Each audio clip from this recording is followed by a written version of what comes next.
Hi guys, मैं के विश्वनाथन आज कुछ सवाल कुछ जवाब लेकर आप लोगों के सामने हाजिर है। आज हम हमारे बस्ती के बारे में बात करेंगे। हमारा पोका डेरा जो मायाबंदर तहसील पे पड़ता है, जहाँ पर अपना बचपन बीता है। हमारा पोका डेरा खूबसूरती के मामले पे किसी से कम नहीं है। हमारी बस्ती पर बीचेस है, जेट्टी है, मानसून के टाइम पे धान लहराता हुआ देखने को मिल जाएगा, बीज देखने को मिल जाएगा, वाइट सैंड देखने को मिल जाएगा, झाव पेड़ देखने को मिल जाएगा।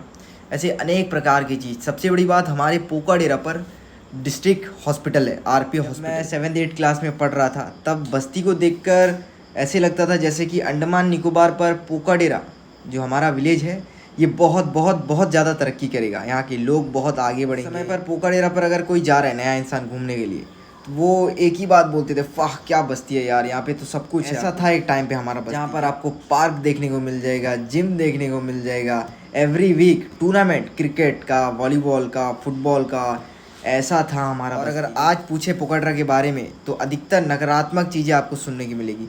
जैसे कोई कहेगा पार्क बर्बाद हो गया, कोई कहेगा रोड बर्बाद हो गया, कोई कहेगा यूथ बर्बाद हो गया, नशा में पड़ गया, कोई कहेगा कि यूथ ही नहीं है, बाहर निकल गया, सब बाहर जाके काम कर रहे हैं, कोई कहेगा मेडिकल का हालत ख़राब है, कोई कहेगा वहाँ के जो इलेक्टेड मेंबर है, जो रिप्रेजेंटेटिव है, वो करप्टेड हो गया है।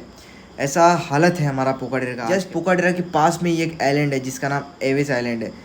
वो आइलैंड इतना ब्यूटीफुल है, अगर आप गूगल से देखोगे तो बिल्कुल हार्ट शेप में वो आइलैंड देखने को मिलेगी।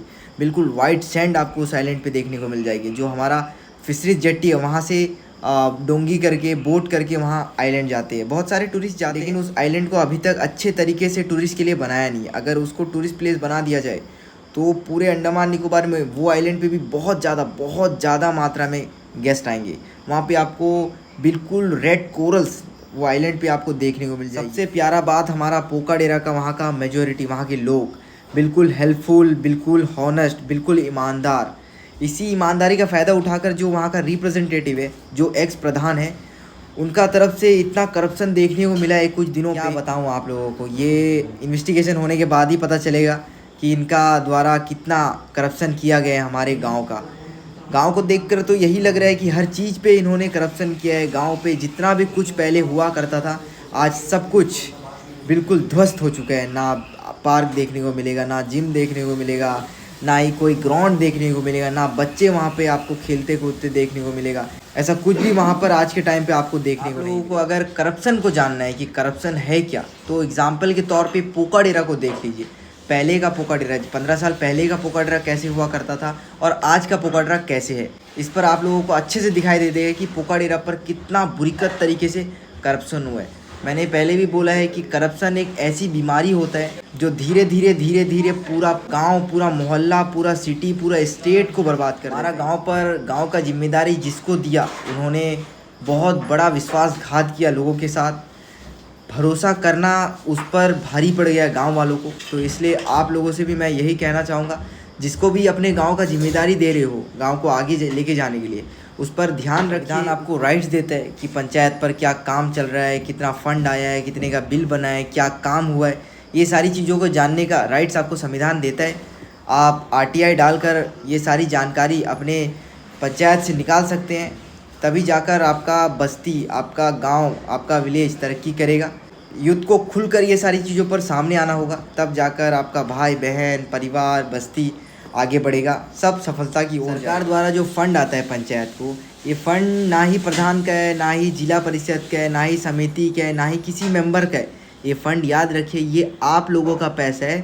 सरकार आप लोगों के लिए भेजा हुआ पैसा है कि गांव पे रोड ख़राब होगा तो उसको बनाया जाए, लाइट नहीं होगा तो वो डाला जाए, फुटपाथ नहीं होगा तो वो बनाया जाए, ड्रेन नहीं होगा तो वो बनाया जाए, बच्चों के लिए ग्राउंड बनाया जाए, बच्चों के लिए बैट लिया जाए, बॉल लिया जाए, मेडिकल की सुविधा सही किया जाए।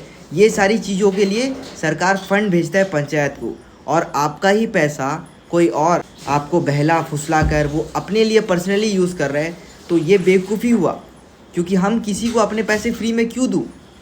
वो पैसे से हमारा बच्चा का भविष्य सही होगा, हमारा गांव तरक्की करेगा, तो हम किसी और को क्यों दूँ? करप्शन दिखता नहीं है जल्दी, लेकिन अंदर ही अंदर वो खा जाता है। आपके बच्चों का हक को कोई मार के खा रहा है, तो आप लोगों को आवाज़ उठाना चाहिए, चाहे वो आपका रिश्तेदार ही क्यों ना हो। अगर रिश्तेदार आपका खून, आपका बच्चा का ही हक को मार के खा रहा है, और वो बच्चा डॉक्टर बन सकता था, वो रोड में फातू लेके मिट्टी खोद रहा है, तो सोच के देखिए, बच्चा का फ्यूचर, बच्चा का जो राइट्स था, बच्चा को जीने का जो अधिकार था, उसको मार के खा लिया आपका रिलेटिव, आपका जान पहचान, आपका खास, जिनको आपने रोका नहीं, जिनको आपने टोका नहीं। तो ये सारी चीज़ों के लिए आपको रोकना ही पड़ेगा। ऐसे ही सकारात्मक वीडियो देखना चाहते हैं, ऐसे ही इन्फॉर्मेटिव वीडियो देखना चाहते हैं, तो भाई को सब्सक्राइब करके जरूर जाए, ताकि ऐसे ही सकारात्मक वीडियो आप तक पहुंचते रहे।